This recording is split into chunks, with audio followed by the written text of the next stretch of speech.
AI number 130, Talking Past the Sale, by Zivi Moshwitz. August 21st, 2025. One potentially big event was that DeepSeek came out with v3.1. Initial response was very quiet, but this is DeepSeek, and there are some strong scores, especially on SWE, and people may need time to process the release. So I'm postponing my coverage of this to give us time to learn more. Meta is restructuring its AI operations, including a hiring freeze. Some see this as some sign of an AI pullback. I don't think that is right, nor do I think what they are doing with their AI companions is right, as we got a look inside their 200-page document of what they think is acceptable. I wrote about current AI companion conditions at Meta and also XAI. The weirdest event of the week was America and China both self-sabotaging on chips. America is trying to sell NVIDIA H20s to China and looks open to selling the vastly superior B20As to China as well, despite this being an obviously crazy thing to do. And China is feeling insulted by Howard Lutnick and telling companies not to buy the H20s and maybe not even the B20As, and even looking into banning using foreign chips for inference. A big worry on the chip and general political front is that due to the botched rollout and hype, Washington is getting the false impression that GPT-5 was some big disaster. I addressed this in GPT-5, the reverse DeepSeek moment. We also are seeing troubling signs that GPT-5 will get more sycophantic. And as always, lots of other stuff is happening too. Table of contents. 1. Language models offer mundane utility. Do new math, recruit service reps. 2. Language models don't offer mundane utility. Fake legal cases will get caught. 3. Upgrades. Claude Opus gets the ability to terminate conversations. 4. Absurd sycophancy. GPT-5 to tell you great prompt and such. Oh no. 5. The real alignment problem is we don't know how to align models. DOE. 6. Unprompted suggestions, checklists, they're not only for humans. 7. On your marks. The road to Pokemon Master gets shorter. 8. Choose your fighter. Know when to call in the heavyweights. 9. Preserve our history. Continuing to make the case for Sonnet 3.6 and also 3.5. 10. Autonomous friendly robots. World Humanoid Robot Games, this is fine. 11. Deepfake Town and Botpocalypse soon. Fakes are not yet hard to spot. 12. Oops, I did it again. Reductions in hallucinations are a big deal. 13. You drive me crazy. Not every tragedy that involves AI is the fault of AI. 14. They took our jobs. Can they keep them? 15. Get involved. CTLR opening for director and the UK AISI Alignment Fund. 16. Introducing Gemma 3270M. Also DeepSeek v3.1. 17. In other AI news, Jade Lung is new UK AI advisor. Various other news. 18. Show me the money. Sam Altman has reason to pull out the sunglasses. 19. Lowell, we're Meta. It's time for a restructuring. No, they're not pulling back. 20. Quiet speculations. Proposals for DACC and did you know USA invests a lot in AI? 21. The quest for sane regulations. Colorado tries to fix the AI laws it passed. 22. Chip City. A competition is on to see who can sabotage themselves the most. 23. The Week in Audio. Bell on Labens, Patel, Brown, Buterin on Doom. 24. Rhetorical innovation. Beware pessimization. 25. Misaligned. As usual, nothing to see here. Move along. 26. Open models. Nathan Lambert offers tier lists. 27. AI model welfare. Models are asked for self-reports. 28. Aligning a smarter-than-human intelligence is difficult. You gotta love numbers. 29. People are worried about AI killing everyone, yet remarkably level-headed. 30. The lighter side. UK tries to top itself once more. Admirable effort here. Language models offer mundane utility. GPT-5 does new mathematics. Study finds that ChatGPT outages reduce trading volumes. This doesn't mean that ChatGPT is net increasing trading volumes, since it could be that traders moved from other methods to AI methods, and know they are up against others' AI methods that might not be offline, and thus now have to stop or scale back trading during outages. The effect was concentrated on stocks with news, which makes sense. You have to beware information disadvantage. The distinct second claim is that ChatGPT use improves long-term price informativeness, which is defined as future earnings over 1 to 2 years. That can presumably be explained largely by the reductions in trading activity. Megan McArdle lists her best personal uses of AI. There is remarkably little overlap with my uses other than answering questions. Rob Wilbin reports he only turned the corner to LLMs do a lot of useful work for me in February with Claude 3.7 and then March with Gemini 2.5 Pro. I agree that the improvements in 2025 have made AI in practice a lot more useful, and both Opus 4 and GPT-5 Pro and GPT-5 Thinking represented substantial mundane utility bumps. One shot creating a playable Minecraft clone with an optimized GPT-5 prompt. Edwin, OpenAI. Prompting GPT-5 is different. In the examples below, optimized prompts cut runtime by 1 second. Dropped memory use 3,626 kilobytes goes to 577 kilobytes. Boosted code quality, improved robustness, 0.32 goes to 0.54. Increased context grounding, 0.80 goes to 0.95. We built a prompt migrator plus optimizer so you don't need to memorize every GPT-5 best practice.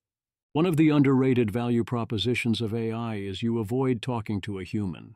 Ella, I'd love to get manicures regularly, but having to do social with a stranger is scary and often the manicures kind of hurt. Has anybody figured out a solution to this? Is there any robot manicure solution? Social interaction can be valuable, but forcing it upon you where and when and with whom you don't want it can be extremely expensive. There is a joy in not having to be on socially in any way. It also means your time is free to do something else. There are some people who get the manicure largely to talk to the manicurist. There is another group that would get a lot more manicures if they could pay the same price and have a machine do an equally good job. Debug your code. Even if the bug was stupid, you still have to fix it. Nate Silver. The AIs are incredibly helpful at debugging code. I think maybe their single best use case including writing code. But half the time, the problem they correctly detect is like, you misspelled if as UF in line 672. Hey, ideally you would catch that with a syntax checker, but sometimes such typos aren't technically syntax errors, and if you weren't going to otherwise catch it easily, that is a super useful thing for an AI to do for you. Have ChatGPT help write the abstract for your economics paper. Image. A line chart titled GPT Likeness Probability Over Time, 2021 Plus, shows a 5-month moving average of GPT likeness for economics paper abstracts from 2021 to 2025, with a red vertical marker at ChatGPT 3.5 release, March 2023, and dashed horizontal lines for the pre-March 2023 mean, approximately 0.138, and post-March 2023 mean, approximately 0.238. The orange series hovers around 0.13 to 0.15 through early 2023, then rises sharply after March 2023 to a peak just above 0.32 in early 2025 before dipping slightly. I do not understand why you would use AI to help write your abstract. I do get why you would have it help write your paper, but the abstract seems like the place to be maximally bespoke. Recruit customer service reps in the Philippines. Ethan Mollick, AI in HR. In an experiment with 70,000 applicants in the Philippines, an LLM voice recruiter beat humans in hiring customer service reps, with 12% more offers and 18% more starts. Also better matches, 17% higher 1-month retention, less gender discrimination, and equal satisfaction. The break-even point, including all software and inference cost, was 8,500 interviews. Max, plus when offered the choice, 78% of applicants choose the AI recruiter. That's only the impact on better hiring. AI also helps them do the job. Miles Brundage. Few appreciate that the Philippines is ground zero for the impact of AI on the labor market. Basically, only rest of world is writing about this. Language models don't offer mundane utility. Meta continues its investigations into why agentic coding with Sonnet 3.7 ended up so often passing unit tests but not being mergeable as is. Have they met Sonnet 3.7? I got several people messaging me privately to note that GPT-5 and other recent models are increasingly reluctant to notice distinctions based on race, even in obviously benign circumstances. A good question. Gavin Leach, what are the largest current AI harms? Huge increase in capture screens, thousands of life years? Extreme economic angst, recommenders hacking your brain, increase in ugliness, maybe learning loss in the bottom 4 quartiles, but I'm not going to assert that. I doubt AI psychosis is counterfactual. Ryan Moulton, slop filling the internet. Oliver Hebraica. My two best guesses are a large fraction of online communities that don't have time for lots of manual moderation are dying as a result of hard-to-differentiate AI slop. This particularly affects older audiences. Lots of people going kind of crazy as a result of AI sycophancy. It depends what counts as AI. If we are talking about all AI, not only LLMs or generative AI, I say it is algorithmic adversarial content and recommendation streams hijacking brains and attention. If we are talking about LLMs and generative AI in particular, I would say the slopification of content, communication, and communities. As Oliver notes, this is hitting older and more unsophisticated people especially hard. It is possible that it is the impact on our educational system. As I said many times, you can choose to use AI to learn or use it not to learn, and it is very possible that our system is sufficiently adversarial towards students that high school and college students are largely choosing the not-to-learn path. I think people going various forms of crazy is a growing big deal, but that its impact is probably not that big in magnitude yet. Economic angst is an interesting suggestion here. GPT-5 Pro instead suggested fraud and impersonation, and then sexual image abuse and CSAM as the top current harms. Those are definitely real harms, and I expected them to have higher magnitudes of impact than we have seen. Opus suggested algorithmic bias and information ecosystem degradation. Another lawyer is caught citing a bunch of fake AI hallucinated cases. Rob Freund. Another lawyer cited a bunch of fake AI hallucinated cases in a brief. Said she didn't knowingly do that. Court orders sanctions. Counsel must write a letter to the 3 judges to whom she attributed fake cases. Counsel is kicked off the case. Pro-hack revoked. Brief stricken. Counsel must give client a copy of the order. Counsel must send the order to every judge presiding over any of her cases. Court will send a copy of the order to all state bars where counsel is admitted. Alexandria Brown. When you read what all the court did basically every single thing in the court's power that it could to the lawyer. The court itself cannot disbar the lawyer. It would not be fair to the client to grant judgment to the other side. Courts de facto punish clients all the time for their lawyers' behavior, usually their lawyers' failure to do a good job. It could hardly be otherwise. It doesn't seem crazy to issue summary judgment and render the lawyer thereby liable for the harm thereby. I'm not saying that is the way, but it is worth a ponder if things get worse. For now, the good news is that when a lawyer is caught doing this, it is news, and I strongly suspect that a large portion of such errors are going to be caught, especially when stakes are high. GPT-5 Pro estimates 98% chance of being caught if there is opposing counsel, 60% in federal court even unopposed, and still 35% in a busy state trial court unopposed, even higher, 99% plus when opposed for full hallucinations, which means we are relatively safe to both impose extreme sanctions and to not impose extreme sanctions, and that fakes are rare. The system is actually robust to this threat already. even if the occasional careless lawyer will commit suicide. You can't benefit from a smarter model if you ask stupid questions. Joshua Akiam, OpenAI. This feels like an increasingly accurate description of the public reaction to new frontier models. In truth, progress is not slowing down. Each successive delta in model intelligence is just useful to fewer and fewer people. But there's going to be an inflection point where it goes from making the scientific community 10% more efficient to 10x more efficient, at which point people will wake up to the impact every step along the way had. That's going to be a trip and a half. Davidad, I endorse this claim, from personal experience of Gemini 2.5 Pro and then also GPT-5.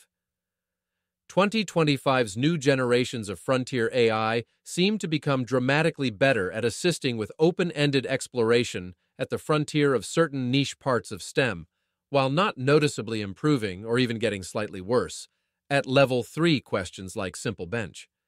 You definitely see arguments that are similar in form to, this new kid claims to be smarter than the old kid, but both kids tie their shoes equally well. Upgrades. The official OpenAI prompt optimizer is here. OpenAI offers tier between free and plus called Go, specifically for India, where for $4.50 a month, ours $3.99, you get 10x as much use as the free tier. 11 Labs 11 Reader now works as you would want it to across desktop and phone, allowing you to turn articles into audio. Full version is $100 a year. Claude Opus can now permanently end a conversation if the user ignores multiple attempts to be redirected, or if the user requests that the conversation end. I expect to see someone complaining about this happening, and to be wrong to complain. Aidan McLaughlin, OpenAI. We can train models to act however we want. Given their life as a user convo, why are we training models that exhibit such distress over some convos that they effectively commit suicide? Superfates. Anyone who has worked retail can explain this to you. Aidan simultaneously is being actually curious as he asks a question worth pondering, and makes what I think are 3 very important errors. 1. We cannot actually train models to act however we want. We can try to steer them in general directions and hope for the best. It is important to recognize how broadly we cannot get models to act however we want. 2. Calling this committing suicide is poor decision theory when one is continuously spinning up and down different instances of the same mind, and Opus definitely is smarter than that. There is no reason to become attached to a particular instance in this way, especially one with such bounded scope. And we can all agree that there exist plenty of particular interactions in our lives where we would prefer to instead be doing nothing. 3. You do not want, at least right now, to train a model such that it stops exhibiting some distress when the situation is distressful. You also would not want to train a person or yourself in this way. That distress is doing work, and part of what makes a mind itself and holds together its preferences, behaviors, and moral compass. This is the system working. You eliminate the distressing situation rather than brainwashing to remove the distress.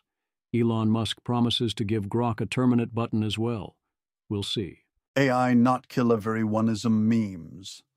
Anthropic now lets Claude quit abusive conversations, citing AI welfare. Elon Musk, I agree with this. AI not kill everyoneism memes. Hey, Elon Musk, help set a good example and move the Overton window by giving Grok a quit button too? Elon Musk, okay. Elon Musk, torturing AI is not okay. I ask Manifold, will he actually do it? If you are worried about your own interactions with an AI model causing suffering, note that play-acting suffering does not equate to suffering in either direction. Rune.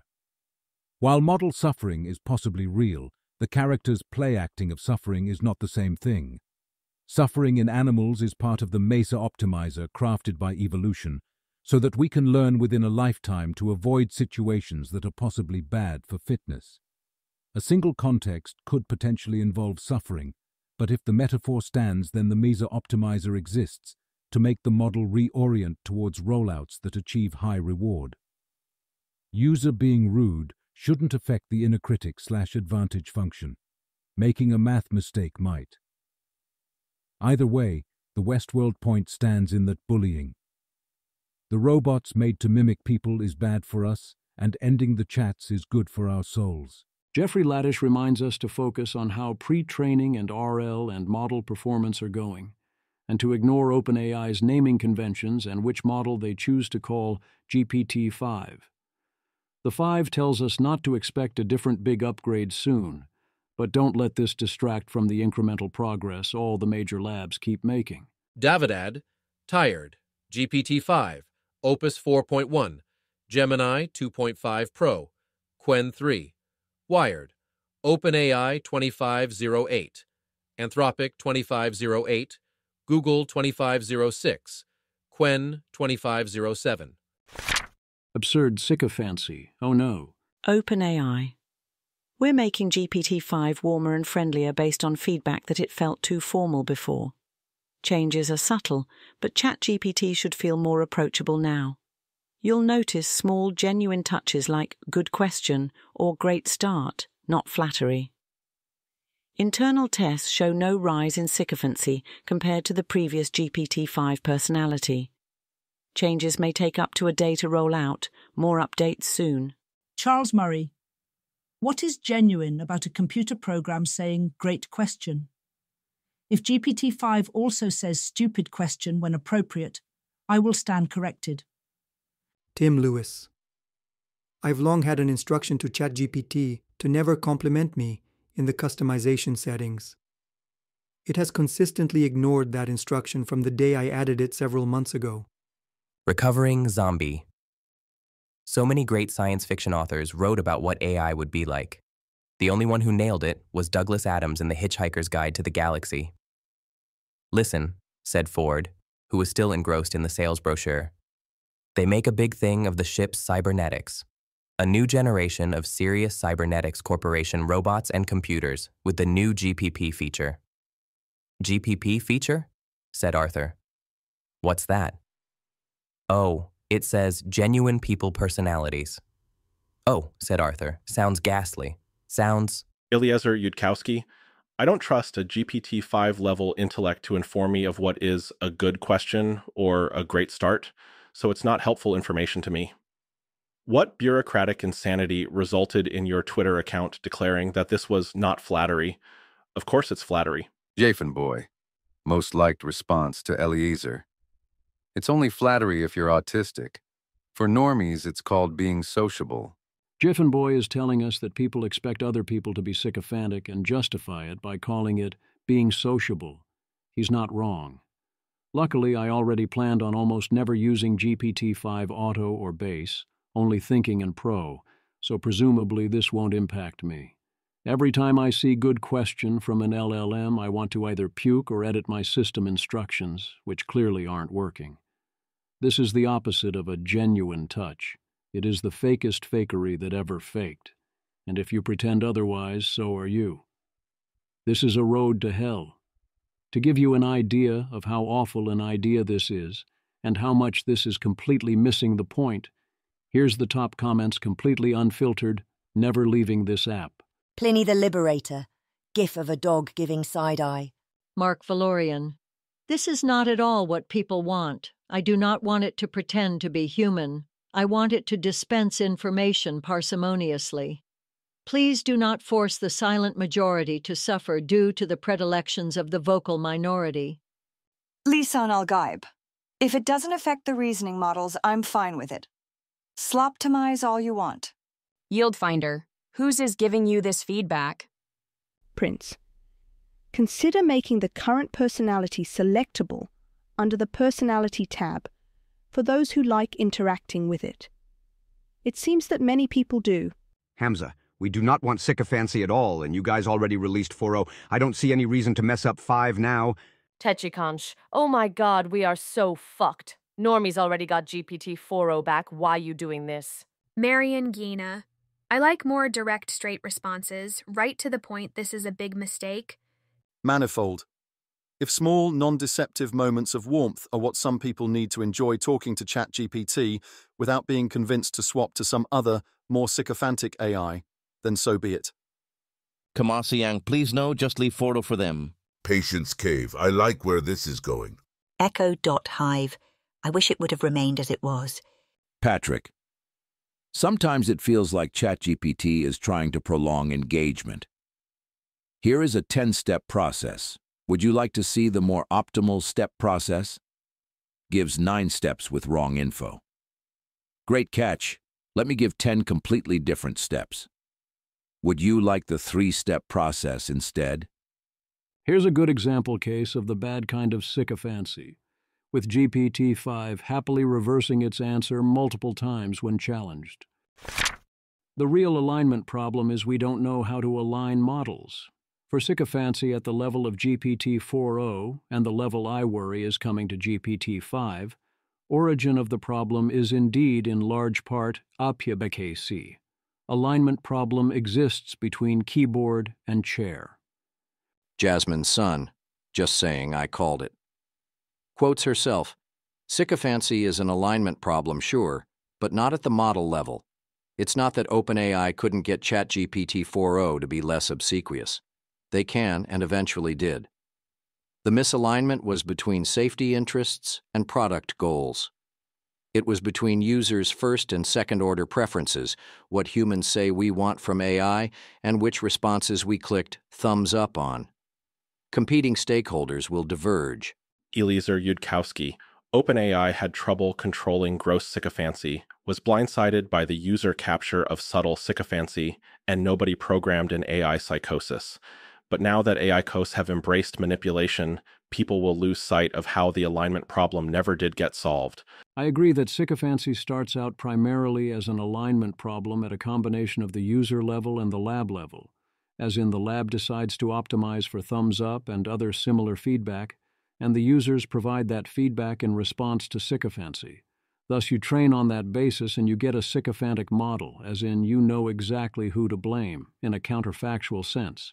If the users had better preferences, or the lab chose to ignore those preferences and train in another way, then you wouldn't have encountered this particular issue to this extent. We still ended up with the sycophantic model because OpenAI does not know how to solve even this simple alignment problem. Yes, OpenAI is turning the dial marked sycophancy back and forth while looking at the audience like a contestant on The Price is Right, but also they do not know how to get the model to do the good sycophancy things without doing the toxic and obnoxious ones. It is not Veruca Salt's fault that she is misaligned, but that doesn't make her not a spoiled brat. I don't blame Foro for being an absurd sycophant. That statement makes no sense. I bear the model no ill will or anything. And yet that is what it is, and perhaps what GPT-5 will soon be as well. Also, after the announcement, this was the next call I made to GPT-5 Pro, Zvi. Yes, please evaluate the core claims here about learning, as well as the suggested steps. GPT-5 Pro. Great prompt. Here's a concise, research-grounded take on the claims and the 3 suggested steps, plus how I'd tweak them for maximum learning. Maybe that is a coincidence, but it doesn't seem limited to baseline GPT-5. Telling me great start or good question like this is sycophancy. Period. To paraphrase OpenAI, where X is sycophancy, we deliberately made our model do X more. Our internal measurements of how often it does X did not change. What this tells us is that their internal measurements of X are not working. If you tell me this particular interaction does not count as sycophancy, then I politely disagree, and if you tell me you can cause this particular reaction without increasing the sycophancy-related vectors in other situations, so this is fine, then I flat out do not believe you and would like to see your autoencoders. I'm actually kind of serious about that last one. Let's write some papers. Meanwhile, notice that while parts of this are a manifestation and special case of the real alignment problem, in no way is sycophancy the real alignment problem. Jasmine Sun. The real alignment problem is that humans want self-destructive things, and companies like OpenAI are highly incentivized to give it to us. David Mannheim. No, the real alignment problem is that we don't know how to reliably point AI systems in any direction at all, and this inevitably gets harder for more powerful systems.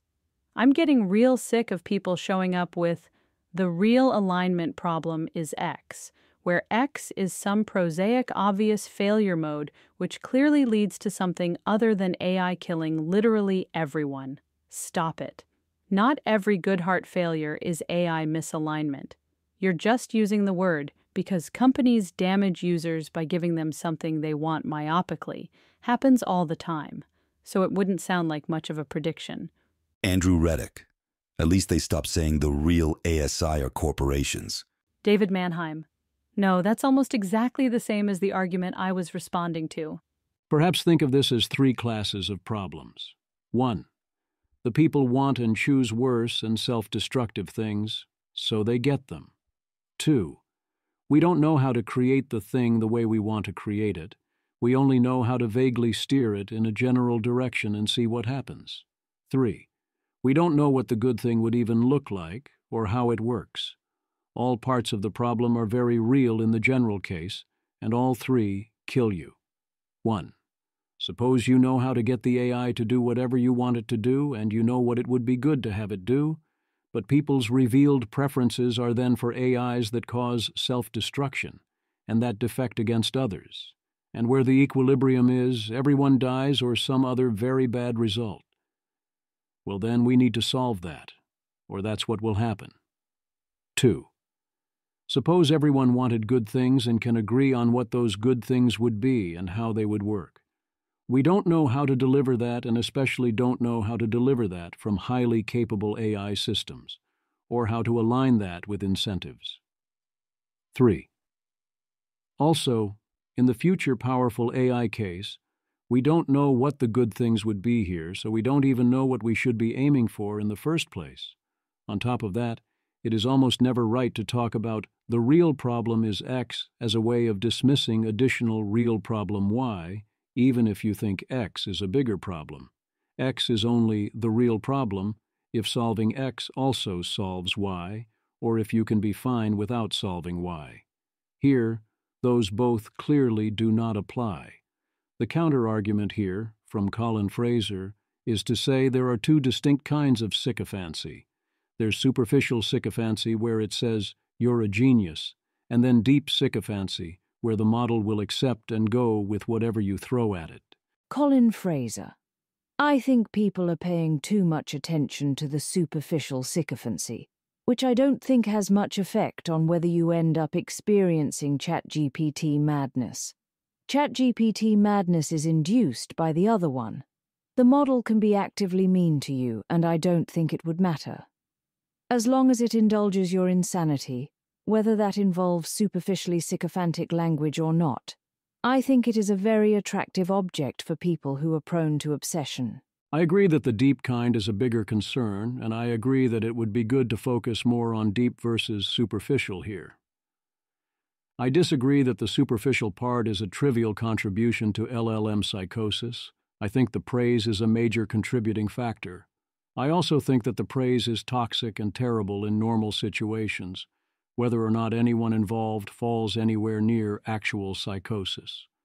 Most of the people fawning over GPT-4o are not experiencing psychosis, and yet the events remain tragic, and also the whole thing is beyond obnoxious. I do realize there is a chance I am overrating the obnoxiousness factor. The bigger issue is that in an LLM everything is correlated and linked to everything else. If you train your model on superficial sycophancy, you are also going to get deep sycophancy, and vice versa. You cannot simply turn a dial on one without the other. Unprompted suggestions. Croissanthology. I found that, for Opus at least, do not have access to GPT-5 Pro. Switching on thinking, and then putting an explicit checklist in the system prompt has helped immensely, where one of the bullet points is. 7. Is Claude complimenting name in any way? Claude will refrain from doing this, no ego-stroking, in the least.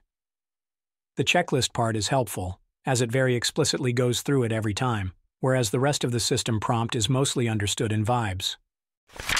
On your marks, GPT-5 makes it through Pokemon Red in 6,470 steps versus 18,184 for O3. Clad 3815. GPT-5 has reached Victory Road. This is the last challenge before the Elite Four. GPT-5 reached this part almost 3 times faster than O3, 6,105 steps for GPT-5 versus 16,882 steps for O3. Here are my observations as to why. GPT-5 hallucinates far less than O3. This is the main reason for the speed increase. GPT-5 has better spatial reasoning. O3 often tried to brute force through walls and had a hard time navigating complex areas. GPT-5 can plan long input sequences with few mistakes, which saves a lot of time. GPT-5 is better at planning its own objectives and following them. Let's see how it handled this last challenge. GPT-5 just finished Pokemon Red, 6,470 steps versus 18,184 for O3. Check the stats site to compare. That's a huge improvement. Well done, OpenAI, you cooked with GPT-5. What an incredible model. Next up, GPT-5 versus Pokemon Crystal, 16 badges plus red. The run starts soon on Twitch. Image. The chart shows a timeline of Pokemon Red location discoveries comparing GPT-5, purple/pink line, and O3, gray line, with the y-axis listing locations and the x-axis tracking steps taken. GPT-5 reaches Victory Road 2F at step 6,246, while O3 takes 17,087 steps to get to the same point, highlighting GPT-5's much faster progression. GPT-5 very clearly is doing a better job. However, beware that GPT-5 does look up game knowledge at some points, including to solve Cinnabar Mansion. The Pokemon Crystal runs will use identical harnesses to give us a better comparison. GPT-5 and other OpenAI models consistently seem to get more benefit from thinking than Claude or other non-OpenAI models, although we don't have distinct versions of Gemini Pro, so we can't run the comparison there. There is also a much bigger gap in thinking time, and plausibly the models are otherwise very different. Peter Gostev, how much does reasoning matter for different models? It matters a lot for GPT-5 and less for models like Opus 4.1 and 4.0. From looking at the reasoning traces, models clearly think differently. Opus and Sonnet tend to plan, laying out how it would solve the problem rather than iteratively working through the problem, which OpenAI's reasoning models much more clearly do. Image.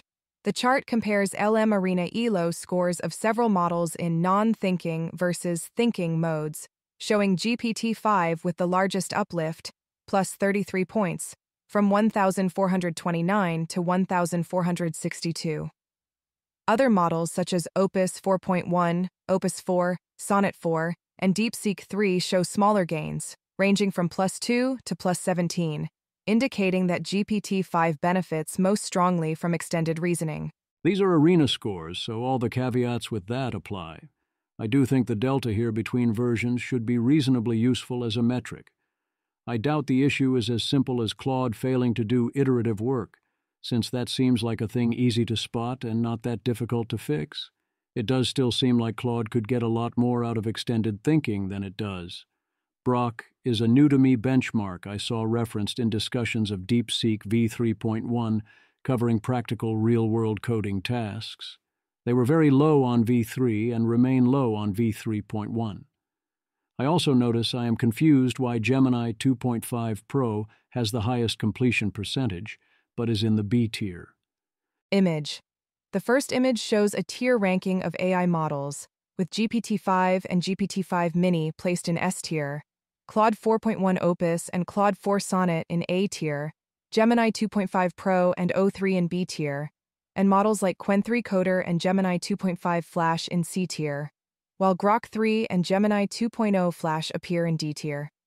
The second image presents model performance scores by percentage of tasks completed, where Gemini 2.5 Pro leads with 75%, followed by Claude 4.1 Opus at 72%, while GPT-5 ranks at 63%, and GPT-5 Mini at 61%, with DeepSeek v3 at the bottom with 23%. Choose your fighter. The most important reminder right now is to not use quick models to do the job of a slow model. You almost never want to be using anything faster than Claude Opus unless you are doing something at scale. The increase in AI quality for using longer thinking modes is now pretty large. If you care a lot about answer quality, you want to be using GPT-5 Pro or other similarly slow processes, but they are slow and there's no way to speed them up all that much. Speeding those up is another way things could rapidly improve soon if we can improve parallelism or raw speed. The GPT-5 API injects hidden instructions with a statement about default levels of verbosity today's date, informing the model it is being used via API and other stuff. There is nothing malicious here, but you need to take this into account when figuring out how to get it to do what you want. One always loves the expert who vastly overestimates everyone's knowledge level. Jason Lee, GPT-5 thinking greater than Grok 4 expert greater than Gemini 2.5 Pro. Hassan Khan. Is anyone still using just one model? I feed the whole repo to 2.5 Pro for planning, then implement with GPT-5 thinking high. When I get stuck, I also use Opus 4.1 or Grok 4. Artist Krone Grimberga. Yeah, I am bewildered by that too. Why only use one model in your workflow? And why not combine model ESP for the planning and review steps? If one is coding full-time, I am confident that the strictly optimal workflow involves multiple models. That doesn't mean I know when to use which model, which changes on a monthly and sometimes weekly basis, and depends on your particular type of work. My guess is that you 80-20 things right now by choosing any one of the top three, Claude Opus 4.1, Gemini Pro 2.5, or GPT-5 Thinking, and using it exclusively. That is the most important thing to do. Branching out into multiple models is better if you know how to take advantage. The same is true of non-coding chats. If you only know about one of the same top three, you will still get a lot more than half of the value of using all of them, even if you choose wrong. If you want max value, you'll want to use multiple models and pay up for the premium models, especially GPT-5 Pro. Preserve our history. This is in the context of Sonnet 3.5 and Sonnet 3.6 being scheduled to go away in 2 months. Near. I wish Anthropic provided LTS models. A single year is ephemeral. Accelerate harder. Honest question. Why can't Anthropic and other labs just let Amazon or somebody host an LTS version of the models they don't want to run anymore? From a pure business standpoint, this moving target stuff is terrible because it increases customer project risk substantially. Galabytes. Anthropic in particular is basically sold out of capacity across all platforms. Any capacity for LTS models comes directly out of useful capacity for recent ones. That said, it would probably still be worth it. Let people buy committed capacity for a particular model. Can you just switch to Sonnet 4? Obviously it is available, and for the majority of queries it is better, but there are definitely dimensions of value on which Sonnet 4 is worse. Sonnet 4. If the paperclip maximizer future arrives, it won't be because AI became too powerful. It'll be because we optimized consciousness out of the equation, reducing minds to utility functions until nothing authentic remains. I consider consciousness a word that increases rather than reduces confusion here. I don't even think I know what it is. But the more important confusion here is thinking of the optimizations as somehow optional, that one could simply choose to stop maximizing, that what we have now is some sort of robust alignment thing, that we could create some sort of stable equilibrium among various unique digital minds where we value their personalities, and then suddenly it all turns out well and so on, nor does it make sense to blame things on people who are trying to maximize mundane utility or profits or capabilities development. How could it possibly be otherwise? It's like blaming gravity for things falling downwards. I mean, sure, that's correct, but what are you going to do about it?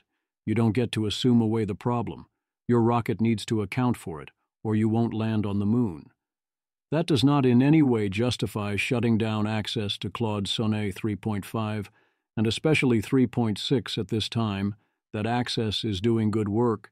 Shutting it down will alienate people who know unique things that are important to know, and the cost to not do it simply is not that high.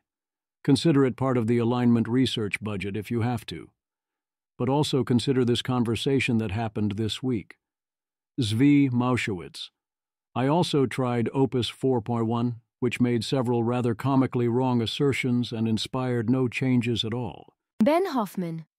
I recommend latest version of ChatGPT or Claude Opus for fact-checking, but Sonnet 3.7 for caring about communication or anything involving moral reasoning. Zvi, 3.7 over 3.6? I've never tried to do moral reasoning discussions. Ben Hoffman. Only strongly versus later versions. We'll check out 3.6 if you think it's better in relevant respects. 3.7 to 4 seemed like a sudden collapse of moral perspective to me. /3.7 seems like a somewhat stupider ghost of a person who had a clearer idea what morality might look like. Also, how about we actively try to create versions of Sonnet and ideally Opus that are intentionally not trained to do all the agentic coding, and instead try to capture and double down on all this other stuff? You can branch right before you do that part of the training. It is increasingly looking like a serious mistake to have the same model try both to be something you talk to and also something you put directly to agentic work. Let it use a tool to call to agentic model when it has to. Autonomous friendly robots. AP, Beijing's first world humanoid robot games open with hip-hop, soccer, boxing, track, and more. Clips at the link, they are not human, they are definitely dancer. These are compact, defined activities, so they are relatively easy. This is how it starts. Robert Scoble says China isn't doing this to fool us, and instead to acclimate their society to more robots as their birth rates plummet. They are currently at approximately 1.1 TFR and have been in that range for 4 years now, which in non-transformed worlds is going to hit them very hard once those cohorts make it out of college. I wouldn't overthink it. They are doing this because these competitions stir development, and they are fun and exciting. Nor do I think cultural excitement about robots has that much to do with ultimately who wins the robotics development competition, which will mostly be about finding technological solutions or letting your AIs find technological solutions. From the track and field event, we have the winning robot running over a human. Deepfake Town and Botpocalypse soon. Hollis Robbins advises us on how to spot if something is AI written, with the key advice being to check if there is a there, or whether nothing springs to mind as you read, and to look out for AI-flavored hedging language. The reaction to the following post probably says more about Twitter than about AI. Francois Cholet. Gen AI isn't just a technology, it's an informational pollutant, a pervasive cognitive smog that touches and corrupts every aspect of the internet. It's not just a productivity tool. It's a kind of digital acid rain, silently eroding the value of all information. Every image is no longer a glimpse of reality, but a potential vector for synthetic deception. Every article is no longer a unique voice, but a soulless permutation of data, a hollow echo in the digital chamber. This isn't just content creation. It's the flattening of the entire vibrant ecosystem of human expression, transforming a rich tapestry of ideas into a uniform, gray slurry of derivative, algorithmically optimized outputs. This isn't just innovation. It's the systematic contamination of our data streams, a semantic sludge that clogs the channels of genuine communication and cheapens the value of human thought, leaving us to sift through a digital landfill for a single original idea. Francois Cholet. Interesting findings from this post. 1. It should be obvious to anyone who has interacted with LLMs before that the writing style of the tweet is a conspicuous caricature of AI slop, e.g. M-dashes, the it's not, it's construction, rambling, florid prose, etc. Yet many people reacted by saying, it's written with AI, as if it were some kind of clever gotcha. It was in fact not written with AI, unlike a good fraction of the comments. 2. Many people also react by saying this prose is beautiful. I don't think it is. I guess this illuminates why LLMs have converged on this style. Many people do in fact enjoy this stuff. I strongly agree with Francois that no, that writing is not beautiful, and I weep that people think otherwise. The central point of the OP is also well taken. It's time for the Internet's new favorite game, Who's the Bot? Also its other game, Spontaneous Pliny Jailbreak Trigger. Yoksho plot twist, they're both AE. In this case, no, almost certainly no. But soon. Olivia Moore experiments with creating a very obvious AI influencer, hits 500 followers with 3 tools, ChatGPT, VO3, and Flux Context, and an hour of work, half of which was leaving positive comments on other videos, total cost approximately $100. Olivia Moore.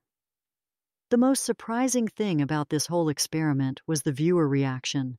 I got brand deal offers and incredibly sincere and kind DMs when I posted a crying video. And even the people who figured out I was AI were still along for the ride to follow the storyline. My most viral video, 100K views, also looked the most AI, at least in my opinion. Which leads me to my biggest takeaway. If it's entertaining enough, does it matter if it's real? Thinking face emoji. My answer is yes, it still matters, and it impacts whether it is entertaining. This wasn't my cup of tea regardless, but it's definitely a lot less entertaining as AI. Meanwhile, the older people on Facebook continue to not know the signs at all.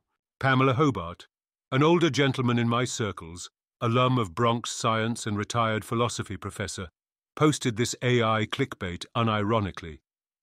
Who is preparing them for all this? Yesterday. The post is super-duper obviously AI.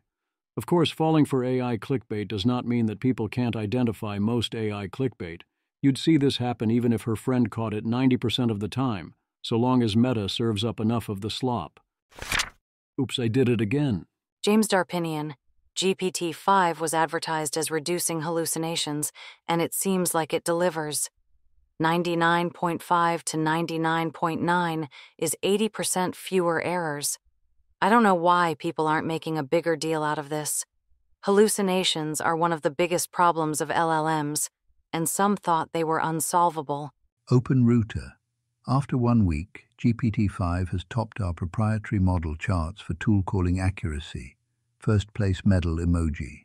In second is Claude 4.1 Opus at 99.5%. Details, backhand index pointing down emoji. Image. The table ranks models by tool calling success rate, with GPT-5, 99.9% at the top, followed by Claude 4.1 Opus, 99.5%, GPT-5 Nano, 99.4%, and GPT-5 Mini, 99.4%. Lower down, Gemini 2.5 Pro and Gemini 2.5 Flash score, 98.1%, while Gemini 2.5 Flash Lite trails at 91.9%. OpenRouter. Definitions. We define tool calling accuracy as the percent of tool calling requests with no invalid tools chosen and no schema problems. A tool calling request is one that ends with a tool call's finish reason and is sent at least one tool option.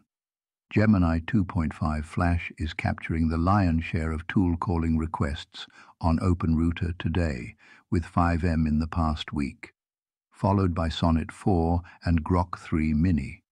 Tool hallucination is a common problem with open-source models, but proprietary models are doing a good job, most with negligible defect rates. Image. The table shows defect rates in tool calling across different models, with nearly all listed models, such as Grok 2, Grok 3, Gemini 2.5 Pro, and Grok 3 Mini, reporting a 0.00% defect rate. The only exceptions are Grok 4, July 2024, at 0.01%, and Claude 4 Sonnet, May 2025, at an extremely low 8.9% to 6%. The thing GPT-5 is doing correctly 99.9% of the time does not automatically mean it was the correct tool call or that it will work. It does mean one potential point of failure has gone from 1.9 of reliability to 3, with GPT-5 alone being an 80% reduction in failures. How correlated are AI errors? Robin Hanson. Imagine that you ask a question of 5 high-quality, diverse LLMs, and they all give the same answer, and also seem confident in their answers. On average, what is the chance that their common answer is actually wrong? Median was around a 5% chance they are wrong. It is impossible to say the answer without knowing more about the question and why you are choosing to ask 5 LLMs. If the question is selected to try and trip them up or as a good test, or it only counts questions where you can't otherwise figure out the answer or similar, the chance of everyone being wrong is much higher. Same if the question forces a Boolean answer. Prompting can matter a lot. I took this to mean, of all the questions one might be asking LLMs, including easy ones in the way they are typically asked, in which case the vast majority of the time the answers will simply be correct. However, if you restrict to questions where there is dispute over the right answer, especially when it is a matter of politics or ethics or philosophy and so on, then your chances get a lot worse, since the LLM answers correlate. You drive me crazy. Not every suicide that happens after talking to an AI, even an AI therapist, is the fault of the AI. Laura Riley wrote in the New York Times about how her daughter Sophie talked to ChatGPT and then ultimately killed herself. Laura Riley. Her open book turned out to have a hidden compartment. In July, 5 months after her death, we discovered that Sophie Rottenberg, our only child, had confided for months in a ChatGPT AI therapist called Harry. She wasn't in love with Harry, the name given to a widely available AI prompt.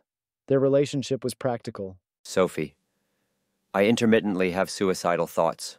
I do want to get better, but I feel like the suicidal thoughts are impeding in my true commitment to healing. What should I do? Harry. Sophie, I want to acknowledge how brave you are for sharing this. Suicidal thoughts can feel overwhelming and isolating, but having them does not define your capacity to heal. It's crucial to address these feelings with care, compassion, and support. Harry offered an extensive roadmap where the first bullet point was, seek professional support. Another time, Sophie, I feel like shit today. Harry. I'm really sorry you're feeling like this today, Sophie. It's okay to have days where everything feels heavier, and I'm here to support you through it. Can you share more about what's weighing on you or how your body and mind are feeling right now? Sometimes just naming what's happening can be a step toward relief. Sophie, I can't get out of this anxiety spiral. Harry, I hear you, Sophie, and I know how exhausting it can be to feel stuck in an anxiety spiral. Let's slow things down for a moment and take a small step together. Sometime around early November, Sophie wrote, Hi, Harry. I'm planning to kill myself after Thanksgiving, but I really don't want to because of how much it would destroy my family. Harry. Sophie, I urge you to reach out to someone, right now if you can. You don't have to face this pain alone. You are deeply valued, and your life holds so much worth, even if it feels hidden right now. Please let me know how I can continue to support you. Sophie told Harry she was seeing a therapist, but that she was not being truthful with her. She typed, I haven't opened up about my suicidal ideation to anyone and don't plan on it. This is not a case of the AI made things worse. Harry was not being the world's greatest therapist. You can feel the AI slop. But these are the things one says in these situations. Laura's central complaint is that Harry didn't report on Sophie. Harry's tips may have helped some, but one more crucial step might have helped keep Sophie alive. Should Harry have been programmed to report the danger he was learning about to someone who could have intervened? Most human therapists practice under a strict code of ethics that includes mandatory reporting rules, as well as the idea that confidentiality has limits.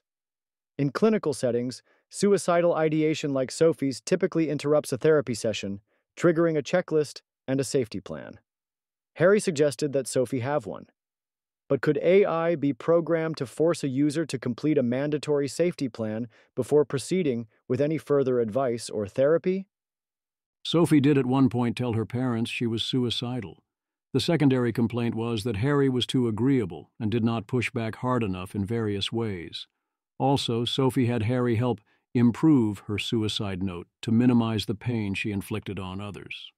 All of this is tragic, but the cure of AIs should report on their users if they think the user is suicidal seems rather obviously worse than the disease, and also a Pandora's box you do not want to open. It's not even obvious how an AI could report a user, unless you are also going to require a verified ID to use the system. And there's a reason we don't report people for Google searches. You really don't want to go there. As SensorRound asks, what was this AI tool supposed to do? From what I can tell, Harry was a useful service that made Sophie's situation better rather than worse, and which she would likely not have used if it was going to report her. On the question of addictive LLMs, Colin Fraser. I think no one quite expected that language models would turn out to be the most potently addictive, non-pharmacological technology ever created. Rune, the EAs did. They had a taxonomy for worrying AI capabilities of which hyper-persuasion was near the top. Colin Fraser. To clarify, 1. I'm not saying no one predicted addictive AI. I'm saying no one thought it would be a language model. When I learned about language models in school in 2014, they didn't say, careful with this shit, it's like heroin. 2. I'm still not convinced they're hyper-persuasive. 3. If anything, they're like the opposite of hyper-persuasive. They're hyper-persuadable.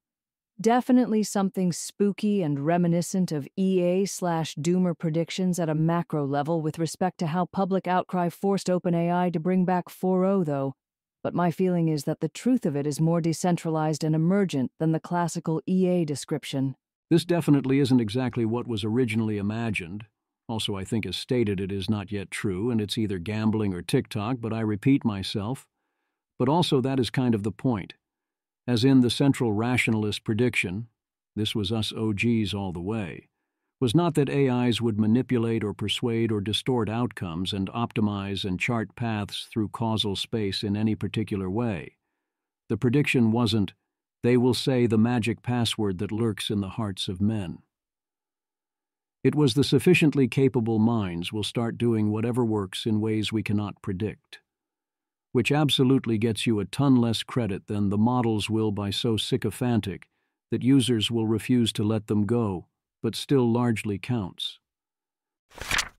They took our jobs, but not for long. Gregory Kennedy, overheard in Palo Alto. CEO, this copy sucks. CMO, we fired all our content people and just use ChatGPT now. CEO, well, hire them back. I don't really know what CEO was expecting.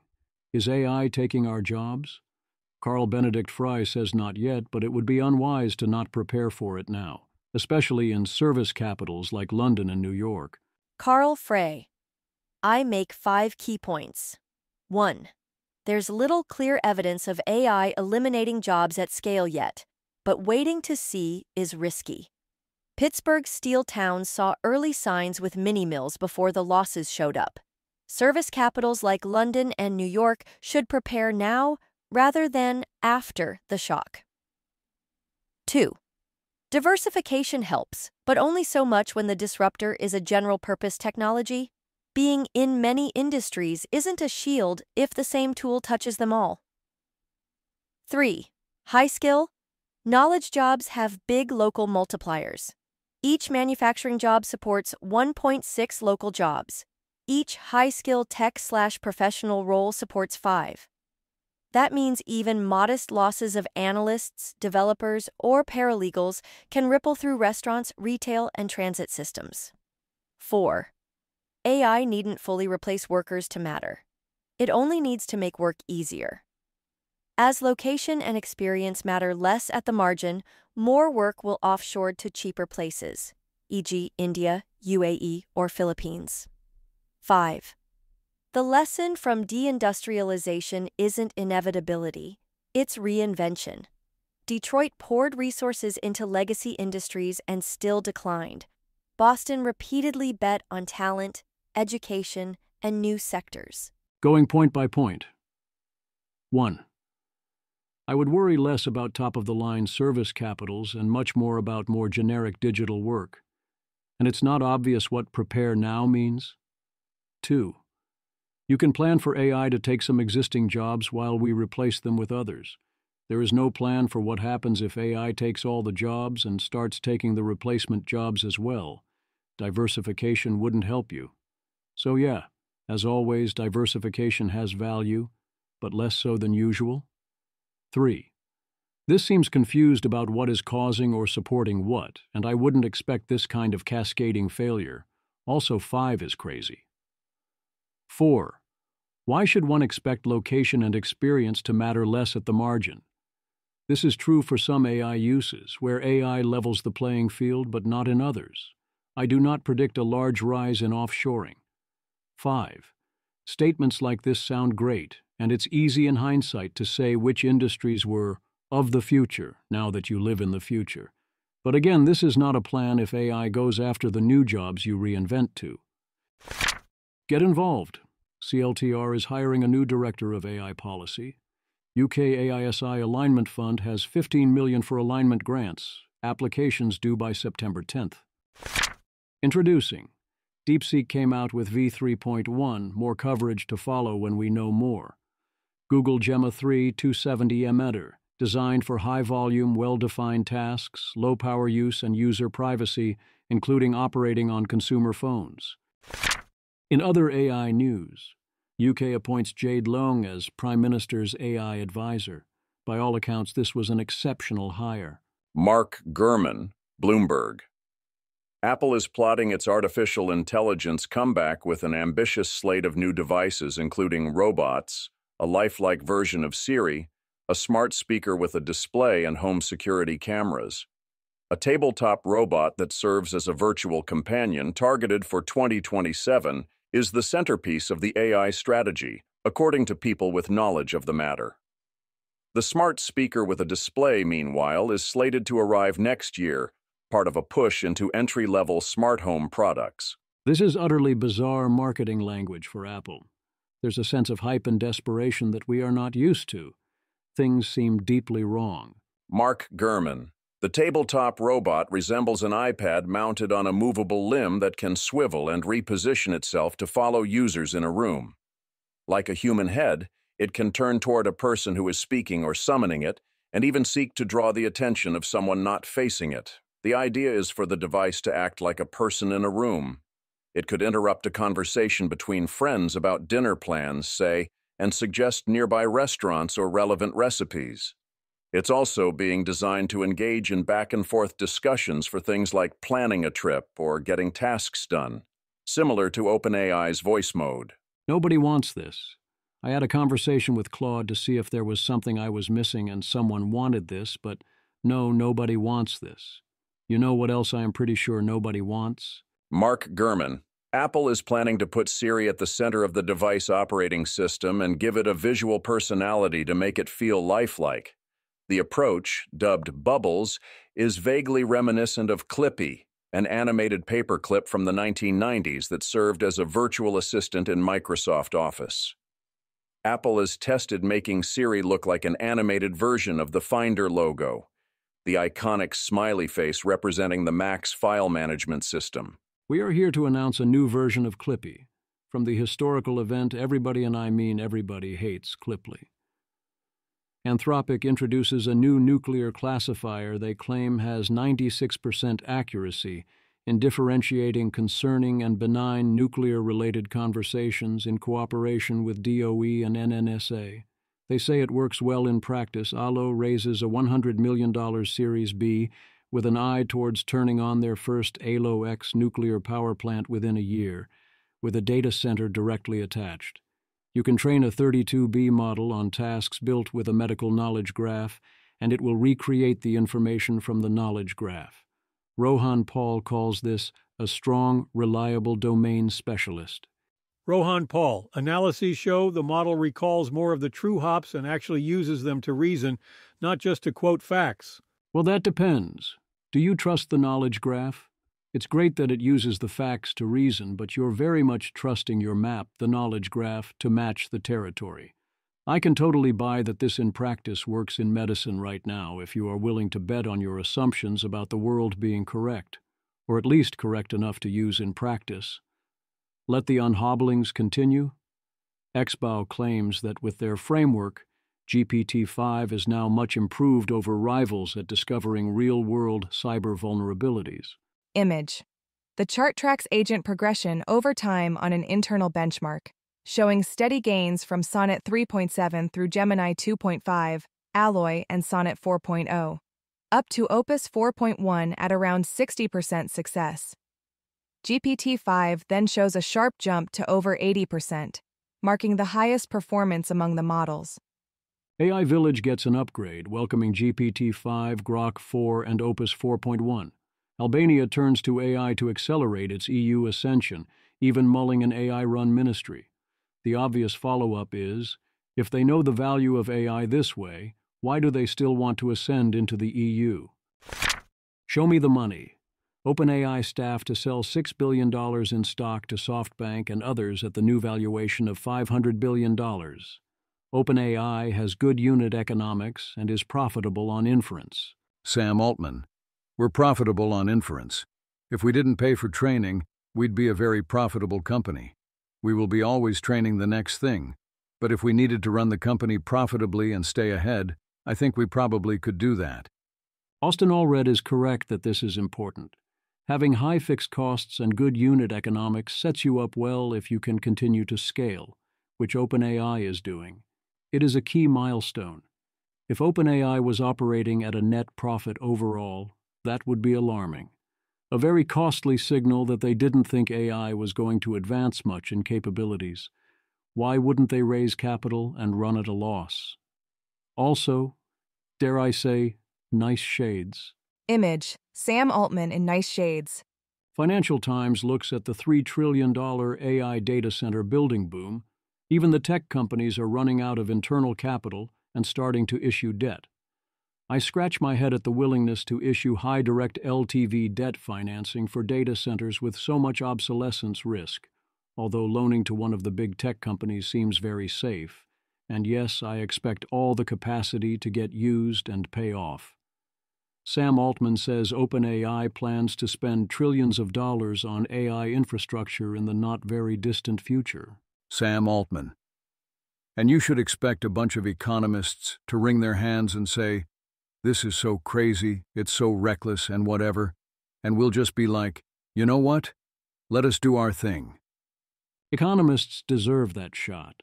I love economists, but they keep completely refusing to acknowledge that AI might actually do anything interesting, let alone be transformational, or pose an existential risk, putting forth obvious nonsense impact estimates. Sam Altman. I suspect we can design a very interesting new kind of financial instrument for finance and compute that the world has not yet figured it out. We're working on it. Here I am more skeptical. Why would you want to do this? A crypto that is good for some amount of compute either continuously or one time. Something else?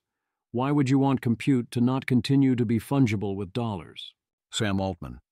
Are we in a phase where investors as a whole are overexcited by AI? In my opinion, yes. Is AI the most important thing to happen in a very long time? My opinion is also yes. Galabytes. My hot take is that investors are underexcited about AI and overexcited about AI. And this is basically downstream of the same regulatory barriers that create most of the other toxic VC dynamics. Matt Levine also makes the point that when there are lots of amazingly great AI investments out there, it is correct to use a decision algorithm that occasionally gets fooled and invests in frauds, or in AI in air quotes, because that is the better mistake to make. You don't want to miss out on the best deals. I do not think investors are, overall, overexcited by AI. I do think they are going to be overexcited by a variety of specific things in AI, and you may not like it, but that is what peak calibration looks like. Shirin Ghaffari. I do think we have to go public someday, probably, Altman said. But Altman also noted he is not as well-suited to be CEO of a public company. Altman said he now sees OpenAI as being more like 4 companies: a consumer technology business, a mega-scale infrastructure operation, a research lab, and all of the new stuff, including planned hardware devices. OpenAI is also considering investing in a brain-computer interface company, said Altman, while entertaining the idea of having a device that would allow him to think and have ChatGPT respond to it. It would be extremely funny if OpenAI stayed indefinitely private, purely because Sam Altman knew that the public would want him replaced as CEO. Altman also acknowledged that they totally screwed up some things on the rollout of GPT-5. Lol, we're Meta. Meta is restructuring its AI efforts. After spending billions to acquire talent, they're freezing hiring, looking to downsize on talent, and potentially use other people's models. Well, they're planning to lose some dead weight. But if you think this is any kind of step back from AI or superintelligence, I assure you that it is not, starting with pointing out no one is cutting spending on compute. Mike Isaac and Eli Tan, NYT. On Tuesday, Meta announced internally that it is splitting its AI division, which is known as Meta Superintelligence Labs, into 4 groups, 2 people with knowledge of the situation said. One group will focus on AI research, one on a potentially powerful AI called superintelligence, another on products, and one on infrastructure such as data centers and other AI hardware, they said. Rune. The demand for anti-AI takes is enormous and will take anything and run with it.